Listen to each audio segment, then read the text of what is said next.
بسم اللہ الرحمن الرحیم۔ میرے محترم و معزز سامعین کرام، قرآن مجید فرقان حمید کی دو آیات آپ حضرات کے سامنے تلاوت ہوئی۔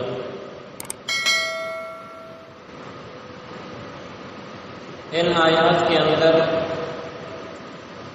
اللہ رب العزت نے کچھ لوگوں کے اوپر لعنت فرمائی ہے۔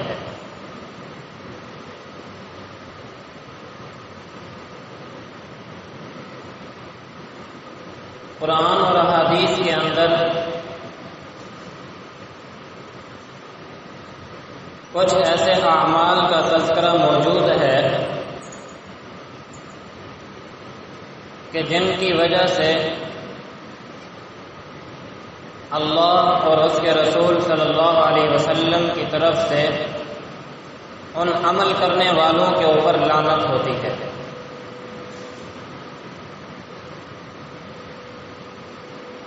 یہ بھی اللہ رب العزت کی رحمت ہے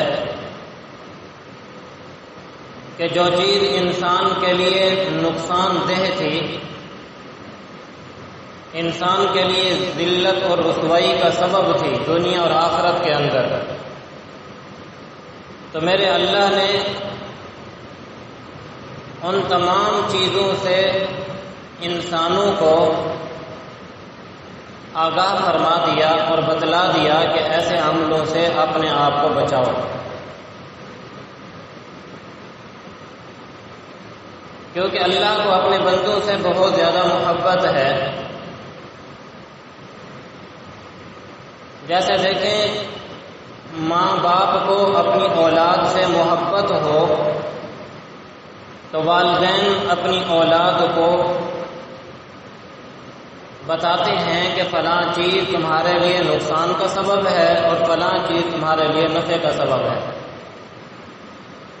اسے نفع اور نقصان سمجھاتے ہیں۔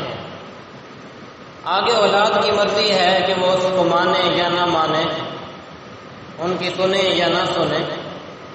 ماں باپ تو اپنی فطری محبت سے مجبور ہو کر اپنی اولاد کو بتاتے ہیں کہ بیٹا یہ چیز تمہارے لیے نقصان والی ہے، اس سے بچ جاؤ۔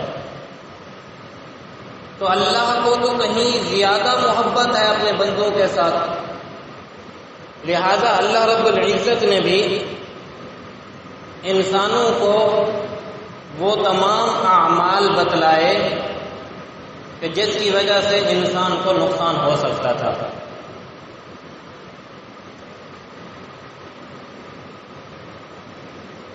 آپ دیکھیے سورہ رحمان کے اندر اللہ رب العزت نے بہت ساری نعمتوں کا تذکرہ فرمایا، دنیا اور آخرت کی بہت ساری نعمتوں کا ذکر ہے، جنت کا بھی ذکر، اور پھر جنت کے اندر جو نعمتیں ہوں گی، باغات ہوں گے، حور و غلمان ہوں گے، ان کا بھی ذکر فرما کر اللہ نے فرمایا فَبِأَيِّ آلَاءِ رَبِّكُمَا تُكَذِّبَانِ، تم اپنے رب کی کون کون سی نعمتوں کو جھٹلاؤ گے۔ مطلب یہ کہ اللہ کی اتنی نعمتیں ہیں کہ انسان ان نعمتوں کا انکار نہیں کر سکتا ہے۔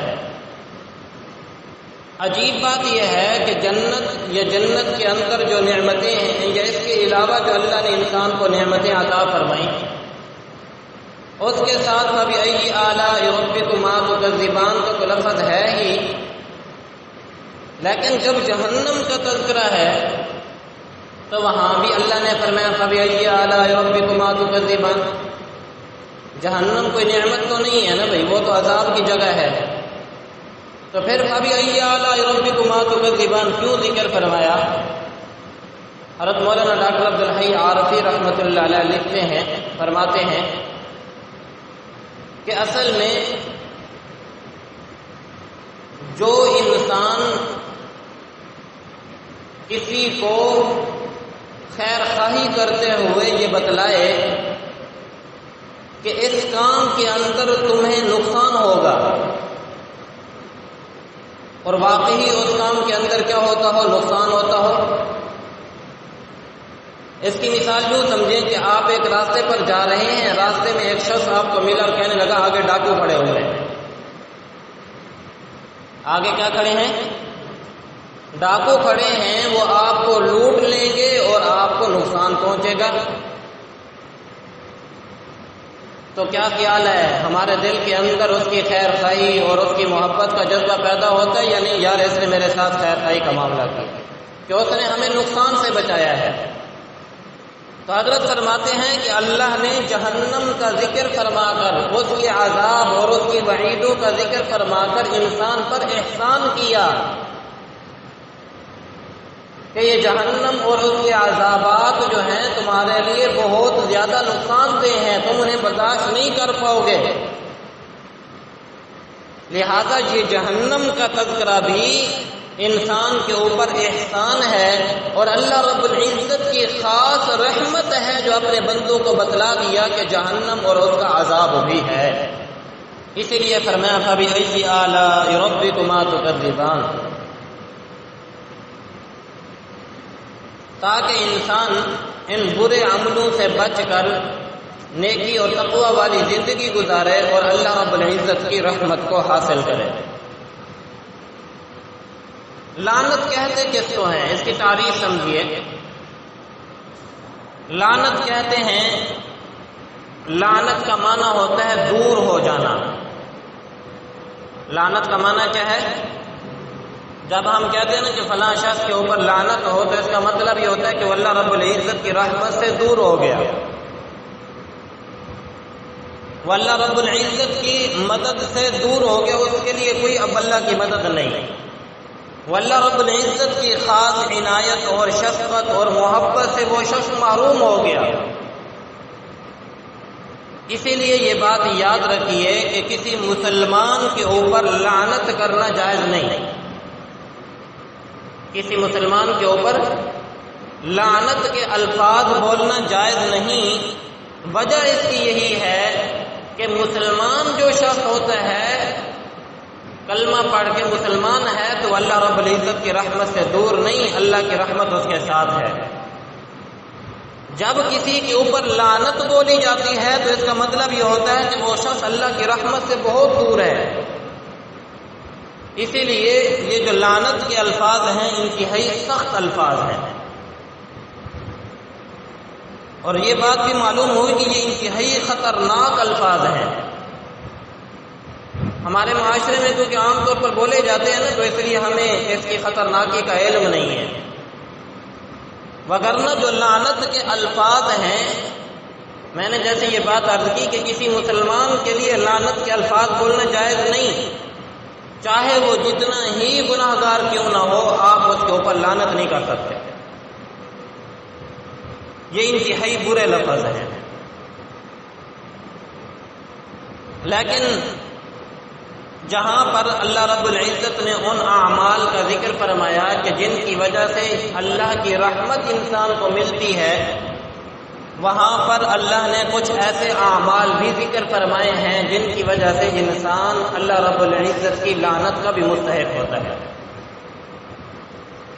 تو آج کی اس مجلس میں ہم ان اعمال کا تذکرہ کریں گے کہ جن کے کرنے کی وجہ سے انسان کے اوپر اللہ کی لعنت آتی ہے۔ اللہ رب العزت ہم سب کو ان اعمال سے بچنے کی توفیق نصیب فرمائے۔ ان عملوں میں سب سے پہلا عمل ہے جھوٹ بولنا۔ کیا بولنا؟ یہ ایسا عمل ہے کہ قرآن مجید میں اللہ نے لعنت فرمائی، الا لعنت اللہ علی الکاذبین، جھوٹوں کے اوپر اللہ کی کیا ہو؟ لعنت ہو۔ پہلے زمانے میں یہ تصور ہی نہیں تھا کہ مسلمان ہو اور جھوٹ بولے، یہ ناممکن بات تھی کہ مسلمان ہو کر جھوٹ بولے، ایسا نہیں ہو سکتا تھا۔ یہاں تک کہ کافر لوگ بھی اس بات کو مانتے تھے کہ مسلمان جھوٹ ہرگز نہیں بولتا۔ ہندوستان کا واقعہ ہے، ایک زمین کے اوپر جھگڑا ہو گیا۔ مسلمان کہتے تھے کہ یہ زمین ہماری ہے اور ہم اس کے اوپر مسجد بنائیں گے، ہندو کہتے تھے یہ زمین ہماری ہے اور ہم اس کے اوپر مندر بنائیں گے۔ پہلے تو مسئلہ تھا کوئی زمین کے معاملے کا، اب یہ مسئلہ بن گیا مذہبی۔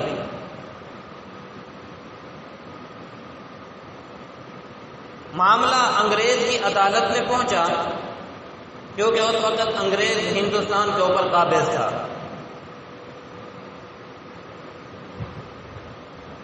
تو جج نے یہ بات کہی کہ تم دونوں فریق اپنا کوئی ثالث مقرر کر لو کہ وہ جو بات کہے گا ہم دونوں کو قبول ہوگی۔ ہندو سے کہا تم اپنا کوئی نام بتلاؤ، مسلمانوں سے کہا تم بھی کوئی اپنا نام بتلاؤ۔ تو ہندو نے کہا کہ مفتی الہی بخش صاحب ہیں مسلمانوں کے ہی، مفتی الہی بخش صاحب، وہ اگر کہہ دیں کہ یہ زمین مسلمانوں کی ہے ہندو کی نہیں ہے تو ہم یہ زمین ان کو دے دیں گے، وہ جو بات کہیں گے ہم مان لیں گے۔ مسلمان بھی بڑے خوش ہوئے کہ مفتی الہی بخش صاحب تو ویسے ہی مسلمان ہیں، لہٰذا وہ تو کہہ دیں گے کہ یہ زمین کس کی ہے، مسلمانوں کی ہے۔ تو انہوں نے کہا جی ہم بھی اس نام کے اوپر کیا ہیں، راضی ہیں۔ عدالت برخاست ہو گئی، 2-3 دن کا وقت دیا گیا، جی مفتی الہی بخش صاحب کو اگلی پیشی کے اندر لایا جائے۔ مفتی الہی بخش صاحب رحمۃ اللہ علیہ کو جب عدالت کے کٹہرے میں لایا گیا تو انگریز عدالت نے مفتی الہی بخش صاحب سے پوچھا کہ یہ جو زمین کے اوپر جھگڑا چل رہا ہے آپ بتلائیں کہ یہ زمین کس کی ہے، یہ زمین کس کی ہے؟ تو مفتی الہی بخش صاحب رحمۃ اللہ علیہ فرمانے لگے کہ یہ زمین ہندوؤں کی ہے۔ جب ہندو کی ہے تو وہ چاہے اس کے اوپر مندر بنائیں چاہے مسجد بنائیں، ان کی مرضی ہے، ان کی جو ہے وہ مالک ہیں زمین کے۔ اب جب ہندو نے یہ بات دیکھی کہ ایک مسلمان شخص ہو کر اتنی سچی گواہی دے رہا ہے کہ یہ زمین ہماری نہیں ہندو کی ہے، تو وہاں موجود ہندو کلمہ پڑھ کے مسلمان ہو گئے اور کہنے لگے کہ اس زمین کے اوپر ہم اپنے ہاتھوں سے مسجد بنائیں۔ تو ایک وقت ہوتا تھا کہ مسلمان سے جھوٹ کا ہو جانا، بولا جانا ناممکن سمجھا جاتا تھا۔ آج ہماری زبانیں جھوٹ بولتے ہی نہیں سکتی۔ آج تو ہماری حالت یہ ہے کہ ہم مسلمان اس وقت تک سمجھا نہیں جاتا جب تک جھوٹ نہ بولتا ہو۔ پہلے زمانہ کیا تھا کہ مسلمان اس وقت تک مسلمان ہو اور جھوٹ بولے یہ نہیں ہو سکتا تھا، اور آج کیا معاملہ ہے کہ مسلمان ہو جھوٹ نہ بولے یہ نہیں ہو سکتا۔ یورپی ممالک میں ایک مسلمان اور ایک عیسائی کی آپس میں دوستی ہو گئی۔ اب ذرا اس کے الٹ بھی ایک واقعہ سنیے۔ اور دوستی اتنی گہری ہوئی کہ آپس میں بھائیوں جیسا ان کا تعلق ہوا اور ایک دوسرے کے اوپر بہت اعتماد کرنے لگے۔ دونوں نے مشورے سے ایک کاروبار شروع کیا، دونوں نے پیسہ لگایا اور کام شروع کر دیا۔ اللہ کی شان، اللہ رب العزت نے اس کاروبار میں خوب ترقی عطا فرمائی اور چلتے چلتے یہ کاروبار لاکھوں سے کروڑوں تک پہنچ گیا۔ جب خوب ترقی ہونے لگی تو آپس میں کیونکہ بھائیوں جیسا تعلق تھا تو کوئی لکھ پڑھت نہیں تھی کہ اس کا کتنا پیسہ ہے، اس کا کتنا پیسہ ہے، بس دونوں بھائیوں جیسا تعلق ہوتا ہے، دونوں نے پیسے ملا اور کام شروع کر لیا۔ جب خوب ترقی ہوئی تو عین ترقی کے وقت میں عیسائی نے اس مسلمان کو دھوکہ دیا اور کہا کہ یہ جتنا پیسہ لگا ہوا ہے یہ میرا ہے، ساری میری محنت ہے، تمہارا اس کے اندر کوئی عمل دخل نہیں۔ اب وہ مسلمان بیچارہ اپنا سارا کچھ اس کے اوپر لگا چکا تھا، وہ بڑا پریشان ہوا، کیونکہ لکھ پڑھ تھی نہیں، کوئی گواہی نہیں تھی، تو جہاں بھی گیا تو مسلمان کو شکست ہوئی، عدالت میں گیا یا جہاں بھی گیا لوگوں نے بھی بڑا کہا، ثالث مقرر ہوئے، لیکن کسی کی بات سنی نہیں گئی۔ ایک تو غیر مسلم ملک تھا، اوپر سے اس کے پاس کوئی دلیل بھی نہیں تھی، کوئی گواہ بھی نہیں تھا۔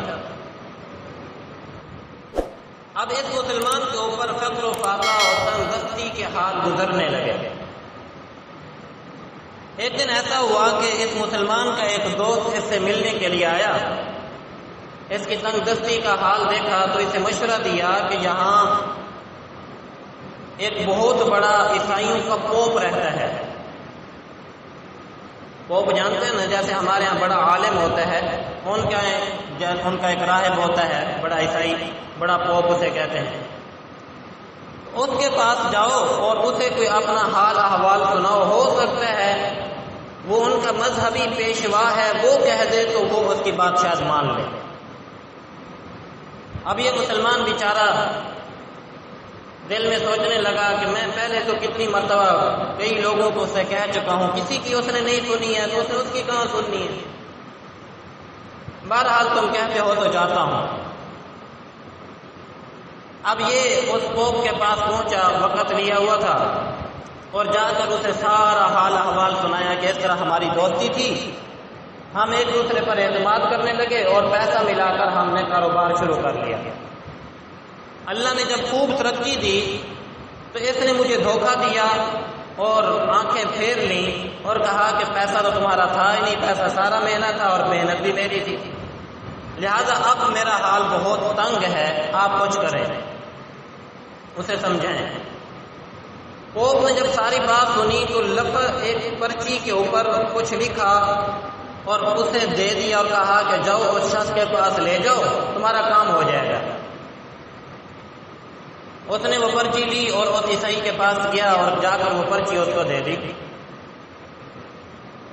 اس نے جیسے ہی وہ پرچی پڑھی تو فوراً چیک بک منگوائی، پورا حساب کیا اور حساب لکھ کر اس چیک بک کے اوپر رقم لکھ دی کہ یہ اتنا نفع ہوا ہے، لہذا وہ تمہارا اتنا حصہ بنتا ہے، میں تمہیں دینے کو تیار ہوں۔ مسلمان بڑا حیران، کہنے لگا کہ عدالتیں کے چکر لگائے، بہت سارے تمہارے اپنے رشتہ داروں نے، دوستوں نے تمہیں بات سمجھائی، ثالث مقرر ہوئے، تم نے کسی کی نہ سنی، اور اب یہ کاغذ کے اوپر تمہارے پوپ نے پتہ نہیں کیا لکھ کر دے دیا اور تم فوراً مان گئے۔ اس نے کہا کہ تمہارا کام ہو گیا نا، بس تم اپنا کام جانو، اس کو چھوڑ دو۔ اس نے کہا نہیں، مجھے بتلاؤ کہ اس پرچی کے اوپر لکھا ہوا کیا ہے۔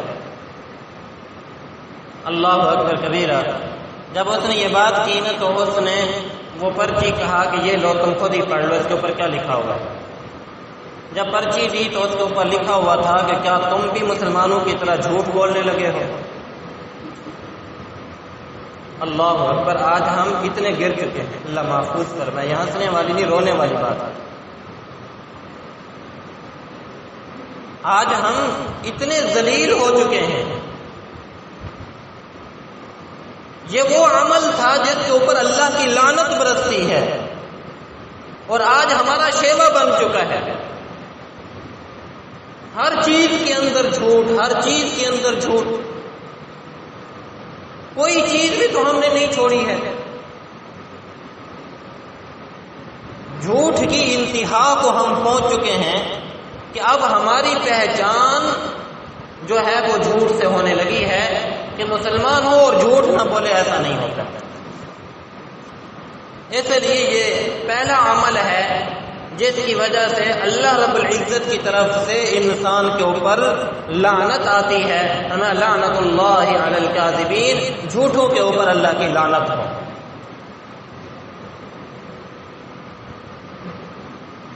دوسری چیز ہے سودی معاملات۔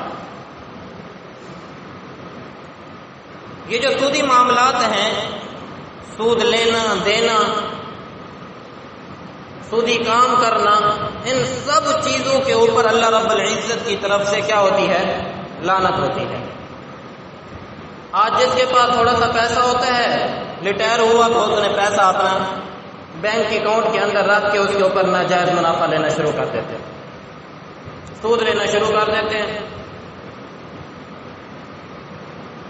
پوری زندگی محنت کی اور آخری عمر میں آ کے سود کھا کر اپنی پوری زندگی کو برباد کر ڈالا.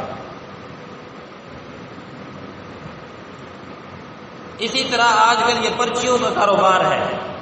انعامی بانڈ، پرچیاں نکلتی ہیں 10-20 روپے کی پرچی، جس کی پرچی انعامی بانڈ کے اندر نکل آئی تو وہ دن میں یا تو لاکھوں کا مالک ہو جاتا ہے یا پھر وہ جو لگائے تھے وہ بھی گئے. یہ بھی سودی معاملہ ہے. اسی طرح آج کل انشورنس کا کاروبار بہت زیادہ ہے. جس کو دیکھو انشورنس کرائی ہوئی ہے.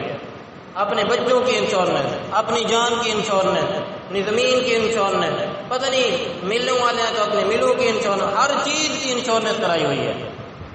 اس میں دو چیزیں ہیں. اس انشورنس کے اندر ایک جوا بھی ہے اور دوسرا اس کے اندر سود بھی ہے کہ پیسہ رکھتا ہے اور اس پیسے کے اوپر ناجائز اس کے اوپر منافع لیتا ہے. مدت متعین ہوتی ہے کہ اتنے مدت تم پیسہ جمع کراؤ اور پھر تمہیں اس کے اوپر زیادہ بھی ملے گا. اور پھر جوا بھی لگایا ہوا ہے. ہو سکتا ہے کہ اب یہ جان ضائع نہ جائے، یہ جو چیز اس نے رکھی ہوئی ہے وہ ضائع نہ ہو اور اس کے اوپر پیسہ لے رہا ہے. اسی طرح عید کے موقعوں کے اوپر یا شادی بیاہ کے موقعوں کے اوپر ہم پرانے نوٹ دے کے جو نئے نوٹ مہنگے خریدتے ہیں، پرانے نوٹ دے آتے ہیں نا جی، اور اس کے بدلے میں نئی گدی لے آتے ہیں. 500 روپے کی آپ نے گدی لینی ہو تو وہ آپ کو 500 کی نہیں ملے گی، 700 روپے 800 روپے کی ملے گی. تو یہ بھی سود ہے. اب جو مالیت 5 روپے کی پرانے نوٹ کی ہے، نئے نوٹ کی مالیت بھی وہی ہے، لیکن کیونکہ وہ نیا نوٹ ہے اور ہمارا ایک حالت بنی ہوئی ہے کہ ہم چاہتے ہیں عید کے موقعوں کے اوپر نئے نوٹ عیدی کے طور پر دیں، تو ہم کیا کرتے ہیں کہ وہ پیسے جا کر اگر اسٹیٹ بینک ہے وہ تو یعنی جتنے آپ دیتے ہیں اتنے ہی واپس دیتے ہیں، ان کے اندر وہ کمی پیشی نہیں کرتے. عام طور پر یہ جو دکاندار بیٹھے ہوتے ہیں نئی گدیاں لے کر 500 میں 500 کی وہ نہیں دیں گے بلکہ وہ آپ کو مہنگی کر کے دیتے ہیں. یاد رکھیے یہ بھی سود ہے، ناجائز ہے اور حرام ہے. تو سودی معاملات بھی ایسے ہیں جن کی وجہ سے انسان کے اوپر لعنت ہوتی ہے. انسان کو چاہیے کہ سودی معاملات سے اپنے آپ کو ہر صورت میں بچایا کرے. نبی علیہ الصلوۃ والسلام نے ارشاد فرمایا کہ ایک وقت آئے گا کہ لوگ سود کو کھائیں گے، حلال مال سمجھ کر کھائیں گے. اور آج دیکھیں سودی معاملات کے اوپر لوگ دلیلیں دیتے ہیں، جی کیا ہو گیا جی اگر کھا لیا ہے تو اس نے پیسوں کے اوپر ہی پیسے لے رہا ہے نا جی، انہیں پیسے ہی تو وہاں رکھے ہوئے ہیں، اس کے پیسہ بھی تو بانڈ ہو گیا ہے، فلاں کام ہو رہا ہے تو فلاں ہو رہا ہے. تو سود کے اوپر لوگ دلیلیں دیں گے اس کے جائز ہونے پر. اور پھر فرمایا اگر کوئی شخص سود سے بچنا بھی چاہے گا تو سود کا دھواں اس کے ناک کے اندر ضرور پہنچے گا. ہماری پوری حکومت ہی سود کے اوپر پیسہ لیتی ہے، قرض لیتی ہے. یہ جتنی ملوں والے کاروبار کرتے ہیں، کارخانے چلتے ہیں، یہ سب کا سب قرض سود کے اوپر لیتے ہیں. آج آپ کسی بھی بینک کے اندر چلے جائیں، کوئی چیز بھی آپ کو بغیر سود کے نہیں ملے گی. قرض لینا ہو چاہے آپ نے 10,000 لینے ہوں یا 10 لاکھ لینا ہو، بغیر سود کے آپ کو نہیں دیں گے. تو جس کی وجہ سے آج ہر بندہ سود کے معاملے میں جکڑا ہوا ہے اور اللہ رب العزت کی لعنت کا مستحق ہو رہا ہے. اللہ رب العزت ہم سب کی حفاظت فرمائے. اور اگر آپ لوگ یہ معاملہ کرتے ہیں، خدا را آج توبہ کر لیں کہ یا اللہ آج کے بعد ہم سود نہیں کھائیں گے. میرا یہ موضوع نہیں سود کے اوپر، نہیں تو میں آپ لوگوں کو سناتا کہ سود کے کتنے نقصانات ہیں. صرف ایک حدیث سنا دیتا ہوں. نبی علیہ الصلوۃ والسلام نے ارشاد فرمایا کہ جو شخص 1 روپیہ سود کا کھاتا ہے، جو شخص 1 روپیہ سود کا کھاتا ہے، جن لوگوں نے بینک میں پیسے رکھ کر سود کھا رہے ہیں نا، ذرا توجہ سے سنیں. 1 روپیہ سود کا کھاتا ہے، فرمایا ایسے ہی ہے جیسے سگی ماں کے ساتھ 36 مرتبہ اس نے زنا کیا۔ 36 مرتبہ سگی ماں کے ساتھ زنا کرنے سے بھی بدتر ہے 1 روپیہ سود کھانا۔ تو مجھے بتائیں پھر ایسے شخص کے اوپر اللہ کی لعنت نہیں ہوگی تو پھر کیا ہوگا؟ تو پہلا عمل جھوٹ بولنا جس کی وجہ سے اللہ کی لعنت ہوتی ہے، دوسرا عمل سود کا معاملہ کرنا، لینے والا دینے والا سب اس کے اندر شامل ہیں، فرمایا کہ ان کے اوپر بھی اللہ کی لعنت ہوتی ہے۔ تیسرا عمل ہے بد نظری کرنا۔ نبی علیہ الصلوۃ والسلام نے ارشاد فرمایا لعن اللہ الناظر والمنظور الیہا، دکھانے والی عورت اور دیکھنے والا مرد، ان دونوں کے اوپر اللہ کی طرف سے لعنت ہوتی ہے۔ جو مرد غیر محرم عورتوں کو غلط نگاہوں سے دیکھتے ہیں، یا عورت بغیر پردے کے بن ٹھن کر بن سنور کر خوشبوئیں لگا کر، عورتوں کی عادت ہوتی ہے گھر میں ہوگی تو جیسی میری کچہری ہوں، گھر سے باہر نکلے تو پھر ان کو دیکھے پاؤں بھی مانج رہی ہوں گی۔ بھائی باہر جا رہی ہو، خریداری کرنی ہے، خرید و فروخت کرنے، تم نے جسم تو نہیں دکھانا کسی کو۔ سرخی پاؤڈر لگا کر خوشبوئیں لگا کر وہ باہر نکلتی ہے۔ حدیث مبارکہ میں ہے کہ جب کوئی عورت خوشبو لگا کر جسم پر نکلتی ہے، جیسے ہی قدم اس کے باہر نکلتے ہیں اور واپس لوٹنے تک آسمان کے فرشتے، زمین پر رہنے والی مخلوق، اللہ اور اس کا رسول، ہر چیز اس کے اوپر لعنت کرتی رہتی ہے۔ آج ہماری عورتوں کا حال گھر میں دیکھ لیں، ہم سب اس کے شکار ہیں۔ تو فرمایا کہ یہ عورتیں جب گھر سے باہر نکلتی ہیں بے پردہ نکلیں گی، لازمی بات ہے، انسان ہے، شیطان بھی ہے۔ آج ویسے ہی گناہوں کا دورہ ہے تو غیر محرم مرد انہیں دیکھیں گے، نگاہیں پڑ جاتی ہیں۔ دکانوں کے اوپر بھی لوگ بیٹھے ہوئے، کوئی مسیحا یا کوئی فرشتے تو ہوتے نہیں ہیں کہ ان کے اندر یعنی کہ گناہ کا جذبہ نہ ہو۔ اسی لیے نبی علیہ الصلوۃ والسلام نے ارشاد فرمایا کہ الناظر والمنظور، دکھانے والا عورت اور دیکھنے والی عورت اور دیکھنے والا مرد، دونوں کے اوپر اللہ رب العزت کی طرف سے لعنت ہوتی ہے۔ اور آج یہ گناہ ہمارے معاشرے میں عام ہے، یقین جانیے۔ اس گناہ کو ہم نے گناہ سمجھ نہیں چھوڑ دیا، ایسے ہے یا نہیں ہے؟ اس گناہ کو ہم نے گناہ سمجھ نہیں چھوڑ دیا، گناہ کو گناہ سمجھا ہی نہیں جاتا ہے۔ آج تو بد نظری کو تو کہتے ہیں یہ گناہ ہے ہی نہیں۔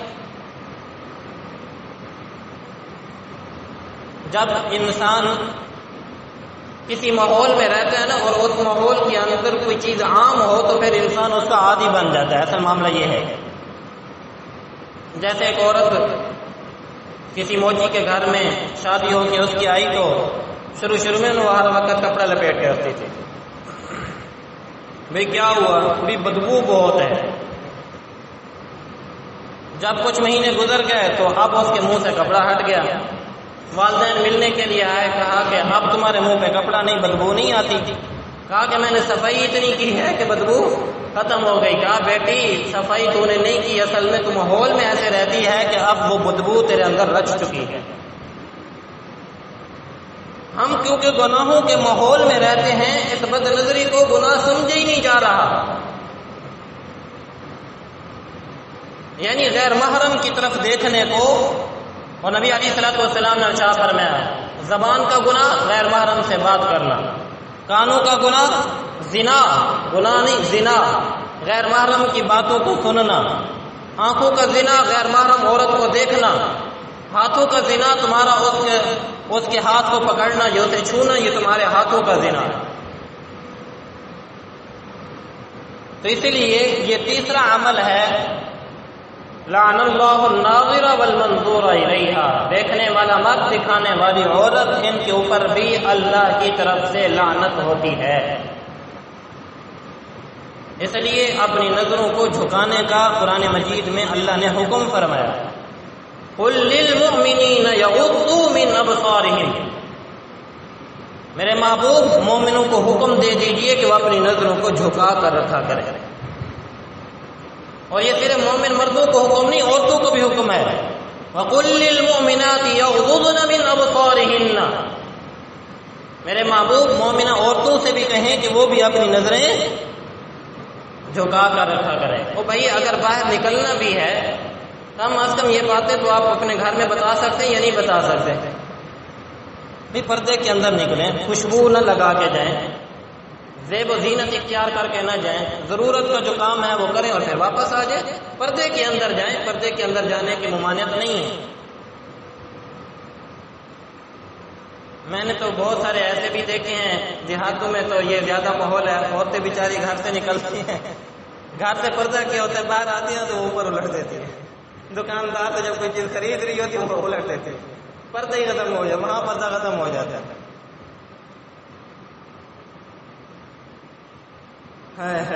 وائے ناکامی متاع کارواں جاتا رہا، کارواں کے دل سے احساس زیاں جاتا رہا،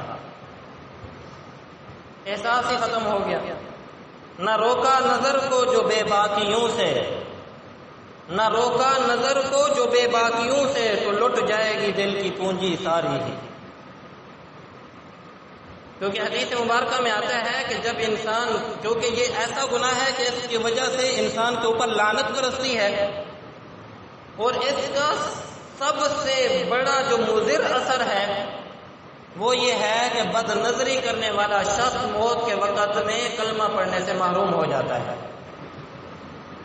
کیونکہ جو شخص لعنت کا مستحق ہو گیا تو پھر ایسے کیسے ہو سکتا ہے کہ اس کی زبان پر کلمہ جاری ہو جائے؟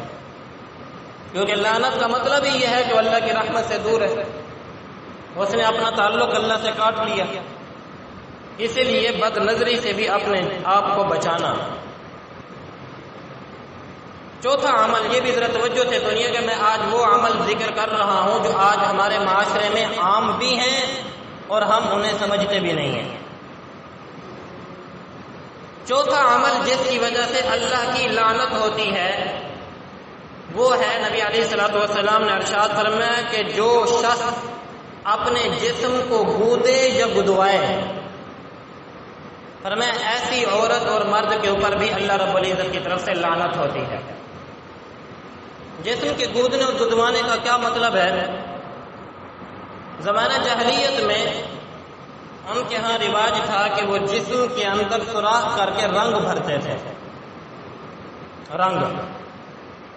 اور آج بھی دیکھیں سوئیوں کے ذریعے ٹک لگا کر، یا کچھ مشینیں ایسی ایجاد ہو چکی ہیں کہ وہ جسم کے اندر رنگ بھرتے ہیں، کسی نے نیلا کسی نے کالا، اور پھر اوپر کبھی کسی نے نام لکھوائے ہوتے ہیں، اپنے جسم کے اوپر ٹیٹو بنوائے ہوتے ہیں، شیر بنوایا ہوتا ہے، سانپ بنوائے ہوتے ہیں، اور یہ پھر ایسا رنگ ہوتا ہے یا ایسی چیز ہوتی ہے کہ کیونکہ جسم کے اندر ہے لہذا وہ ختم بھی نہیں ہوتی، پھر پوری زندگی رہتی ہے۔ اللہ محفوظ فرمائے کافروں کے اندر تو ہے ہی ہے، اب ہمارے مسلمان بچوں میں بھی یہ چیز پیدا ہو رہی ہے۔ عجیب دیوانے ایسی چیزوں پہ، گندگیوں کے ڈھیر کے اوپر دیوانے ہوتے ہیں۔ مجھے ایک نوجوان ملا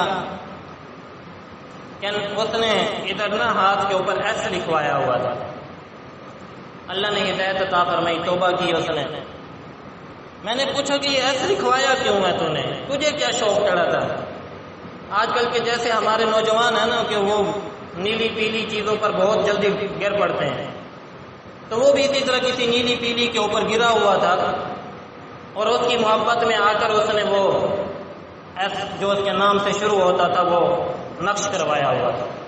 خدا کے بندے یہ بھی نہیں سوچا کہ یہ میرا وہ عمل ہے کہ جس کی وجہ سے اللہ کی طرف سے ایسے شخص کے اوپر لعنت برستی ہے۔ اچھا یہ بات تو ہمارے ہاں پھر بھی کچھ کم ہے، ذرا آگے سنیے۔ نبی علیہ الصلوۃ والسلام نے ارشاد فرمایا، چھٹا عمل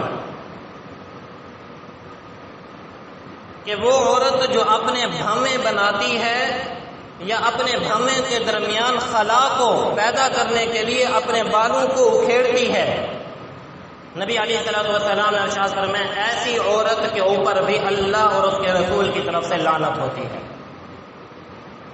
مجھے بتائیں جتنے افراد ہمارے یہاں موجود ہیں، کوئی ہماری شادی بیاہ ایسی بتا دے جس کے اندر ہماری بچیاں یا اپنی بھویں نہ بناتی؟ کبھی روکا ہے ہم نے اپنی بچیوں کو؟ پتہ ہی نہیں، علم ہی نہیں۔ اگر علم بھی ہے تو ہم اپنی بچیوں کے ہاتھوں مجبور ہیں۔ وہ کہتے ہیں شادی بیاہ کا تو موقع ہے، اس میں تو کرنا ہی کرنا ہے۔ خدا کے بندو، یہ کتنا بڑا عمل ہے، شاید آپ لوگوں کو محسوس نہ ہو رہا، میرے پاس الفاظ نہیں کہ لعنت کے لفظ کتنا سخت الفاظ ہیں۔ علماء نے لکھا ہے کہ لعنت آپ دنیا کے اندر رہتے ہوئے زندہ کافر کے اوپر بھی نہیں کر سکتے جب تک اس کی کفر کی حالت میں موت نہ آ جائے۔ اتنے سخت یہ الفاظ ہیں۔ اور نبی علیہ الصلوۃ والسلام فرما رہے ہیں کہ ایسی عورت جو اپنے بھووں کو بنواتی ہے، خوبصورتی کے لیے اپنے بھووں کے بالوں کو اکھیڑتی ہے، فرمایا اللہ اور اس کے رسول کی اس کے اوپر لعنت ہوتی ہے۔ ہاں، چہرے کے جو اوپر بال ہیں جو انتہائی بدنما یا بدصورت نظر آ رہے ہیں، اس چہرے کے اوپر کے بالوں کو عورت صاف کر سکتی ہے، اس کو اجازت ہے، کیونکہ اس کے لیے داڑھی کی اجازت نہیں۔ لیکن یہ جو بھویں ہیں یہ خدا کی قدرتی تخلیق ہے، اور رب کی تخلیق میں ناجائز تصرف کرنا یہ حرام ہے۔ اللہ نے جیسی صورت عطا کی ہے اس کے اوپر راضی رہنا چاہیے۔ پھر آپ اللہ رب العزت کی بنائی ہوئی صورت کی تخلیق کے اندر یہ خرابی پیدا کرتی ہیں۔ اور فرمایا اسی طرح کہ جو عورت درمیان میں دانتوں کے درمیان خلا پیدا کرتی ہیں، پہلے زمانے میں، آج تو ہمارے دانت ویسے ہی کمزور ہو گئے ہیں، ویسے ہی خلا گر کے خلا پیدا ہو جاتا ہے، وہ پہلے زمانے میں یہ خوبصورتی حسن سمجھا جاتا تھا کہ یہ دانت جو اگلے سامنے والے دانت ہیں، دانتوں کے درمیان میں خلا فاصلہ پیدا کرتے تھے اور اسے خوبصورتی تصور کیا جاتا تھا۔ نبی علیہ الصلوۃ والسلام نے ارشاد فرمایا کہ ایسے شخص کے اوپر بھی اللہ اور اس کے رسول صلی اللہ علیہ وسلم کی لعنت ہوتی ہے۔ اور ایک اور حدیث میں ایک اور عمل کہ جس کی وجہ سے لعنت ہوتی ہے، ایک مرتبہ نبی علیہ الصلوۃ والسلام ایک جنازے میں تشریف لے گئے تو ابھی قبر تیار ہونے میں دیر تھی، تو آپ علیہ الصلوۃ والسلام نے مجمع میں اعلان فرمایا کہ تم میں کوئی شخص ایسا ہے جو یہ کام کر کے آئے۔ ان میں سے ایک کام نبی علیہ الصلوۃ والسلام نے فرمایا کہ مدینہ منورہ کے اندر جتنی تصویریں گھروں میں رکھی ہیں ان سب کو ختم کر دے۔ جتنی گھروں کے اندر تصویریں لوگوں نے لٹکا کے رکھی ہیں ان کو پاش پاش کر کے آئے۔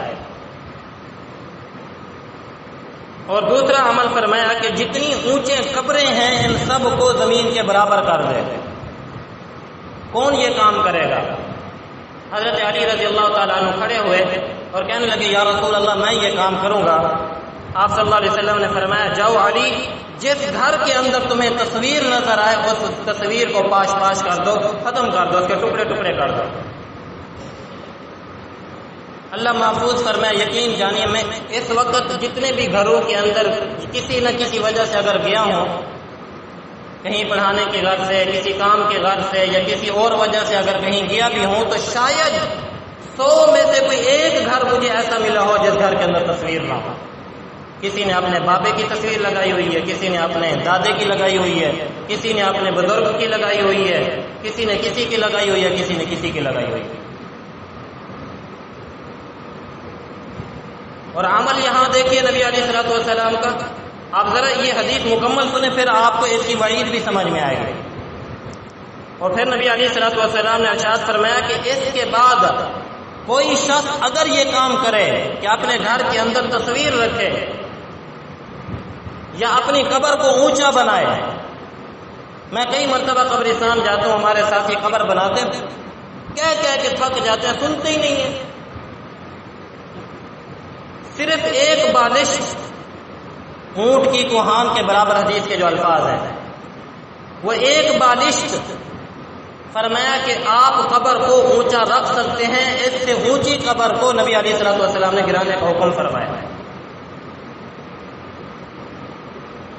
وہ ہم اتنا پورا پہاڑ بنا کے رکھ دیتے ہیں، یہ ناجائز ہے۔ خدا را اگر آپ لوگ یہ کام کرتے ہیں، کم از کم یہ تو وہ عمل ہے جو نبی علیہ الصلوۃ والسلام نے ان کے اوپر سخت وعید فرمائی، اور فرمایا کہ اگر ان چیزوں کے بعد بھی، میرے ان کاموں کے بتائے جانے کے بعد بھی اگر کوئی شخص یہ کام کرتا ہے، تصویر رکھتا ہے یا فرمایا کہ قبر کو اونچا بناتا ہے، فرمایا اس نے انکار کیا اس شریعت کا جو میں لے کر آیا ہوں، اس نے اس شریعت کا انکار کر دیا۔ اب مجھے بتائیں، کیا ہم پھر نبی کی شریعت پر عمل کر رہے ہیں یا نبی کی شریعت کو ٹھکرا رہے ہیں؟ اگر گھروں کے اندر تصویریں ہیں، خدا را گھروں میں تصویریں، نبی علیہ الصلوۃ والسلام کا فرمان مبارک ہے کہ جس گھر میں کتا اور تصویر ہوتی ہے، اس گھر میں رحمت کے فرشتے نہیں آتے،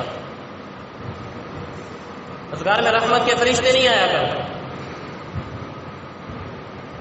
اللہ ہم سب کی حفاظت فرمائے۔ وقت کم ہے، آخری عمل ایک دو اور عمل ہیں، وہ ذکر کر کے بات کو ختم کرتے ہیں کہ وہ عمل جس کی وجہ سے اللہ رب العزت کی لعنت ہوتی ہے، ان عملوں میں ایک اور عمل نبی علیہ الصلوۃ والسلام نے فرمایا کہ جس رات اللہ نے مجھے معراج کروائی، میں نے جہنم کا نظارہ کیا، میں نے جہنمیوں کو دیکھا اور دیکھا کہ کون کو کس کی چیز کی وجہ سے عذاب ہو رہا ہے، لیکن دو جماعتیں ایسی ہیں کہ میں نے ابھی تک ان کو نہیں دیکھا، یعنی کہ وہ ابھی میرے زمانے کے اندر نہیں، قرب قیامت کے اندر ہوں گے۔ پھر میں ایک تو وہ کہ جن کے ہاتھ میں بیلوں کے دم جیسے، ان کے ہاتھوں کے اندر ڈنڈے ہوں گے، یا آج کل کیا کہتے ہیں جی، ہنٹر پولیس جی، ہاں درہ، وہ ہوں گے، اور وہ لوگوں کے اوپر ناجائز ظلم کریں گے۔ اس سے مراد وہ سرکاری اہلکار یا سرکاری عہدیدار ہیں جو بے کس، مجبور اور غریبوں کے اوپر ظلم اور ستم کرتے ہیں، وہ اس وعید کے اندر شامل ہیں۔ پھر میں نے ان کو نہیں دیکھا، لیکن وہ جہنم کے اندر ہوں گے۔ اور دوسرا فرمایا کہ وہ عورتیں جو بظاہر لباس پہنے ہوں گی، لیکن ان کے جسم پھر بھی ننگے ہوں گے۔ اور یہ نشانی آج میرا خیال میں تقریباً پوری ہے، دونوں نشانیاں تقریباً اس وقت دیکھ رہے ہیں۔ ہماری حکومتی اہلکار جتنا ظلم غریبوں کے اوپر اور مسکینوں کے اوپر ناجائز طور پر ان کے اوپر ظلم ہو رہا ہے، شاید اس سے پہلے کبھی نہیں ہوتا تھا۔ اور ہماری عورتوں کے لباس بھی دیکھ لیجئے، سینے کھلے اور لباس ایسا پہنا ہوا کہ جسم کے اعضاء ظاہر ہوتے ہیں۔ تو نبی علیہ الصلوۃ والسلام نے فرمایا یہ دونوں جماعتیں جو ہیں جہنم کے اندر ہوں گی۔ فرمایا نبی علیہ الصلوۃ والسلام نے کہ ان عورتوں کو جب تم دیکھو تو ان کے اوپر لعنت کیا کرو، کیونکہ مخلوق، کائنات کی ہر مخلوق ان کے اوپر لعنت کرتی ہے۔ اللہ حفاظت فرمائے۔ اس کے بعد نبی علیہ الصلوۃ والسلام نے ارشاد فرمایا کہ 6 شخص ایسے بھی ہیں جن کے اوپر اللہ کی طرف سے لعنت ہوتی ہے۔ نمبر 1 فرمایا قرآن میں تحریف کرنے والا، نمبر 2 اقتدار پر زبردستی قبضہ کرنے والا، اقتدار پر زبردستی قبضہ کر لے اور پھر جو عزت دار لوگ ہوں انہیں ذلیل کر دے، اور جو ذلیل لوگ ہوں انہیں عہدے دے کر ان کو عزت دے دے۔ آج یہ کچھ ہو رہا ہے یا نہیں ہو رہا؟ میری بات نہیں ہے، آپ لوگ، میں اگر کسی جماعت کی بات کروں تو شاید کہیں گے کہ یہ پی ٹی آئی کا، یہ مسلم لیگ کا ہے، یہ فلاں کا ہے، فلاں کا ہے۔ کسی کی بات نہیں ہے۔ ناجائز اقتدار کے اوپر قبضہ کرنے کے بعد عزت دار لوگوں کو برباد کیا جائے، ذلیل اور رسوا کیا جائے، اور جو جاہل اور بے وقوف لوگ ہوں انہیں عہدے اور منصب دے کر انہیں عزت دی جائے۔ اور تیسرا فرمایا کہ جو شخص تقدیر کا انکار کرے، تقدیر کچھ نہیں ہوتی، بس جو ہم کرتے ہیں وہی ہوتا ہے۔ فرمایا کہ چوتھا حرام کو حلال سمجھنے والا، ایک کام حرام ہے اور ہم اس کو حلال سمجھ کے کریں۔ اور فرمایا کہ چھٹی چیز سنت مؤکدہ چھوڑنے والا۔ کیا چھوڑنے والا؟ سنت مؤکدہ۔ اور سنت مؤکدہ کسے کہتے ہیں؟ نبی کی اس سنت کو کہا جاتا ہے جس کو نبی علیہ الصلوۃ والسلام نے ہمیشہ کیا ہو، جیسے ظہر کی پہلی 4 سنتیں، یا اسی طرح ظہر کے بعد کی جو 2 سنتیں، فجر کی نماز سے پہلے فرضوں سے پہلے کی 2 رکعت سنتیں، یا اسی طرح یہ داڑھی رکھنا، یہ سنت مؤکدہ، یہ وہ سنتیں میں نے موٹی موٹی بتلائی کہ جو سنت مؤکدہ کا انکار کرے، اللہ معاف فرمائے، میں کہنا یہ چاہوں گا کہ آج کچھ لوگ ایسے بھی کہتے فرض پڑھ لو، سنتیں رہنے دو، کچھ نہیں ہے، بس نفل رہنے دو، کچھ نہیں ہے، ایک حدیث کو دیکھا باقی سب حدیثوں کا انکار کر دیا۔ اگر کہیں نبی علیہ الصلوۃ والسلام نے کسی صحابی سے یہ فرمایا کہ تم فرض پڑھ لو، تو اس صحابی کی حالت کو دیکھا، اس کو اگر اسی چیز کے اوپر خوشی ملتی تھی تو نبی علیہ جیسے ایک مبلغ، ایک شفیق، ایک محبت کرنے والا کسی کو نصیحت کر رہا ہوتا ہے تو جو چیز اس کی ضرورت کی ہوتی ہے اس کو اتنی بتلاتے ہیں۔ کیا بخاری شریف کے اندر وہ حدیث نظر نہیں؟ معاذ ابن جبل رضی اللہ تعالیٰ عنہ والی، معاذ فرماتے ہیں میں نے نبی علیہ الصلوۃ والسلام سے پوچھا یا رسول اللہ میرے لیے کیا چیز ہے؟ فرمایا 5 نمازیں، کیا اس کے اوپر زیادہ کر لوں؟ فرمایا ہاں، الا تطوع، الا ان خیرکم، زیادہ کر لو، یہ تمہارے لیے بہتر ہے، کل قیامت کے دن تمہیں کام آئیں گے۔ وہ چیزیں نظر نہیں آتی، کہتے فرض پہلے پھر اٹھتے ہیں اور وہ جا یہ جا، بس انہیں اس چیز سے پرواہ ہی نہیں ہوتی۔ تو فرمایا قرب قیامت میں فرمایا یہ چیزیں پیدا ہوں گی، فرمایا ایسے لوگوں سے بچ کے رہنا۔ اللہ رب العزت سے دعا ہے یہ جتنے اعمال ذکر کیے گئے ہیں جن کی وجہ سے اللہ کی اور اس کے رسول صلی اللہ علیہ وسلم کی لعنت ہوتی ہے، اللہ ہم سب کو ان عملوں سے محفوظ فرمائے۔ وآخر دعوانا ان الحمد للہ رب العالمین۔